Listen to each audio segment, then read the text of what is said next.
నమస్తే అండి. అందరికీ శుభ శనివారం. వెంకటేశ్వర స్వామికి అత్యంత ప్రీతికరమైన రోజు ఈ శనివారం. మరి 7 కొండలపైన వెలిసిన ఈ వెంకటేశ్వరుడు కొలిచేవారికి కొంగు బంగారం. మరి 7 కొండల పేర్లు తెలుసుకుందామా? మీ అందరికీ తెలిసే ఉండొచ్చు, కానీ తెలియని వారు కూడా తెలుసుకోవచ్చు కదా. గరుడాద్రి, వృషభాద్రి, అంజనాద్రి, నీలాద్రి, శేషాద్రి, వెంకటాద్రి, మరి నారాయణాద్రి.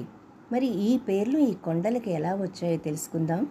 శ్రీవారి ఆజ్ఞ మేరకు గరుత్మంతుడు తెచ్చిన కొండ పేరు గరుడాద్రి. వృషభాద్రి శ్రీ మహావిష్ణువు చేతిలో హతమైన వృషభాసురుడి పేరుతో వచ్చినది ఈ వృషభాద్రి. అంజనాద్రి హనుమంతుని తల్లి అంజనాదేవి తపమాచరించిన కొండ, అందువల్ల అంజనాద్రి అని పిలువబడింది. నీలాద్రి కొండపై తొలిసారి తలనీలాలు ఇచ్చిన భక్తురాలు నీలాంబరి పేరిట వచ్చిన పేరు. శేషాద్రి ఆదిశేషుడి పేరిట శేషాద్రి అని పిలువబడింది. వెంకటాద్రి పాపాలను దహించే కొండగా వెంకటాద్రి అని పిలువబడింది. నారాయణాద్రి పుష్కరిణి తీరాన తపస్సు చేసిన భక్తుడు నారాయణుడి పేరిట నారాయణాద్రి అని పిలువబడింది. ఇవి తిరుమలలోని 7 కొండల పేర్లు.